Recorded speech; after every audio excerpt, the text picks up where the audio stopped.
What if I told you that the FIA has just published technical data for Hamilton's Ferrari in Bahrain that would normally never see the light of day, and that those numbers have left the entire paddock silent? Subscribe to continue uploading more of this type of content now, if we continue. Because no, we are not talking about a sanction. We are not talking about illegality. We are talking about something much more disturbing. A car that is exploiting the 2026 regulation to the limit, an aggressive interpretation of the active aero and hybrid system that, during the 3 days of testing in Bahrain, put all the teams on alert without officially breaking any rules. The big question is this: are we facing technical genius from Ferrari or facing the next big regulatory conflict in Formula One?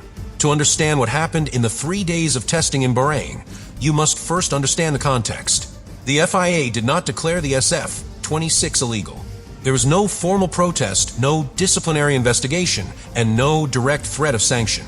But there was something unusual: the publication of additional metrics related to the dynamic aerodynamic behavior and hybrid management of Hamilton's car. And that, in Formula One, is never an innocent gesture. As explained in the file, the key is not a violation, but rather the public exposure of technical data that normally remains in a much more discreet background. The FIA decided to put the spotlight on how Ferrari is exploiting an extremely aggressive interpretation of the 2026 regulations, especially with regard to active aero and the use of the hybrid system. And that automatically makes Ferrari the center of the technical conversation even before the new era officially begins. Day 1 in Bahrain, Ferrari came out with an apparently normal work program. Medium runs, correlation work, motor mapping tests, and balance adjustments. Nothing spectacular at first glance. But those analyzing the internal data began to notice something. The SF-26 showed load variations within the same curve. We are not talking about a simple change in height due to the effect of fuel or wind. We are talking about an aerodynamic transition in the full support sequence. The FIA publication highlights precisely that behavior: changes in aerodynamic load within complex curves and very sophisticated patterns of deployment and recovery of the hybrid system. This does not mean that there is an illegal moving element. It means that Ferrari has pushed the allowed interpretation of active systems under the new regulations to the limit. During the first day, Hamilton's car was especially solid under braking and slow corner entry. The front axle seemed very planted, but without the typical nervousness of an extremely loaded car. And there begins the first real impact. The SF-26 did not simply seem like a car with a lot of downforce, but one capable of modifying its behavior depending on the phase of the curve. On the second day, Ferrari took a more obvious step.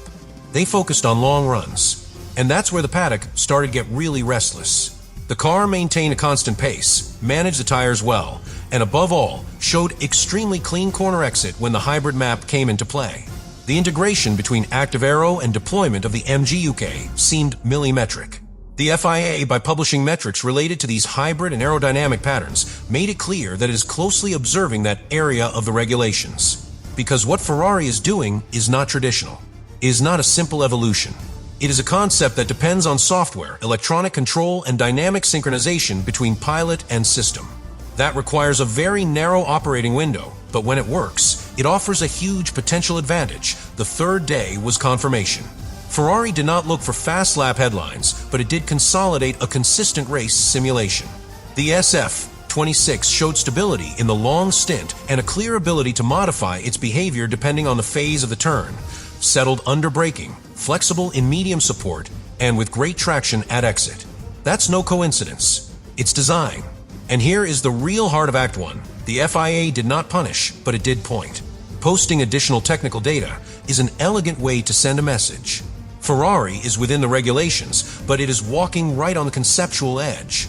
And the rest of the teams know it. After 3 days in Bahrain, the feeling was not that Ferrari was simply fast. It was that Ferrari had found an advanced interpretation of the 2026 regulation that combines active aero and hybrid management with a level of integration that others have not yet mastered. That explains why the paddock was shocked.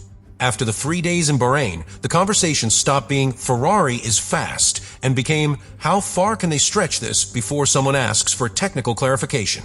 Because the real impact wasn't just the rhythm, it was the concept.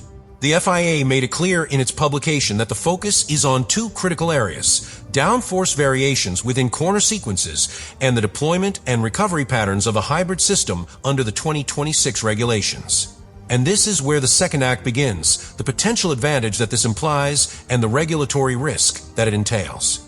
In Bahrain, Ferrari showed something that few teams have managed to integrate so cleanly, a car that changes its dynamic behavior inside the corner without compromising stability.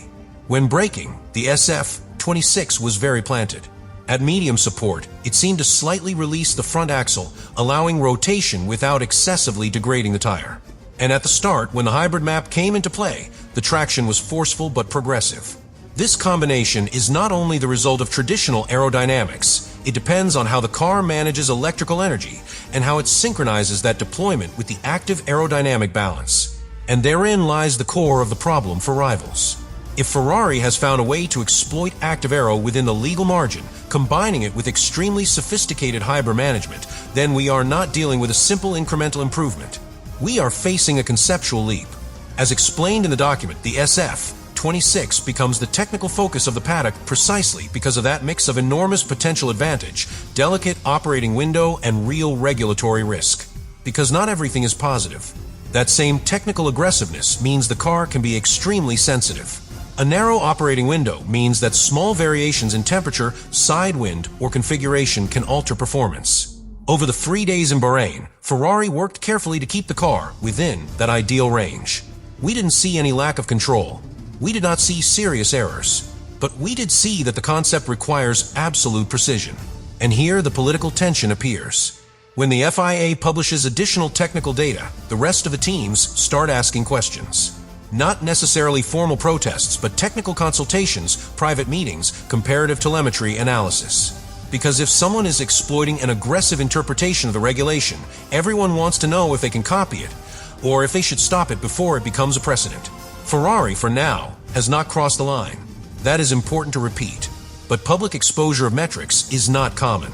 It is a form of transparency that also functions as a warning. The implicit message is clear. We know what they are doing.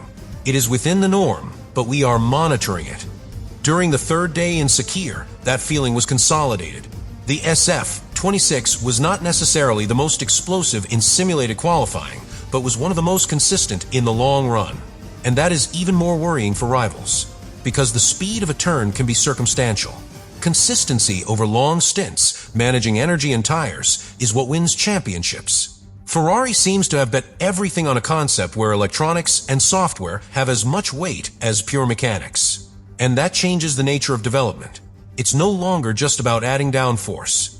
It is about integrating complex systems in perfect synchronization with the pilot. After 3 days of testing in Bahrain, Ferrari did not come away with a trophy. There were no official headlines proclaiming superiority. But there was something much more powerful: silence. An awkward silence in the paddock. Because when everyone looks at your technical data instead of your lap times, it means you've touched something sensitive. The FIA was very clear in exposing metrics related to variations in aerodynamic load, in curves, and hybrid management patterns under the 2026 regulations. There was no accusation, there was no sanction, but there was a direct focus on the heart of the Ferrari concept. And that changes the scenario completely. At this point, the question is no longer whether the SF-26 is fast. The question is how long it will be able to keep that aggressive interpretation intact without a technical clarification being issued that limits its scope. Because the recent history of Formula One has taught us something. When one team finds a gray area that is too profitable, the rest react. First come the formal questions, then the private consultations, then the technical meetings. And if the advantage is perceived as decisive, a clarifying directive appears. Ferrari, after Bahrain, is exactly at that delicate point. The concept they showed over the 3 days in Sakhir is not simply an aerodynamic improvement. It is an integrated architecture. Aero activates within the allowed range, synchronized with extremely refined hybrid maps. That means that any regulatory intervention would not affect just an isolated part, but the entire balance of the car. And therein lies the real risk. If the FIA decides to further specify the limits of active aero or energy deployment, Ferrari could be forced to modify the interaction between systems. And when a car depends so much on the fine integration between software, power, and dynamic balance, any adjustment can alter the overall behavior. But there is also the other scenario. If the FIA maintains its current stance of observation without intervention, then Ferrari will have room to evolve the concept.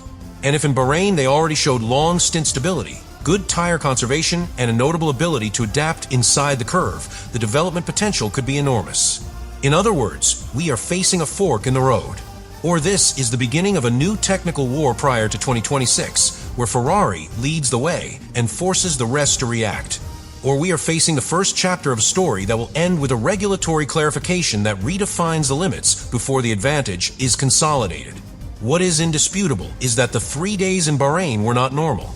They were not simple correlation tests. They were the silent presentation of an advanced interpretation of the regulations. And the FIA's response, publishing specific metrics, was equally quiet but strategic. What the 3 days of testing in Bahrain left behind was not a simple impression of speed. It was a silent technical statement. Ferrari showed an aggressive, refined, and deeply integrated concept between active aero and hybrid management. And the FIA responded not with a penalty, but with something much more significant: public exposure of metrics. Subscribe to continue uploading more of that content. Now you really think about all this.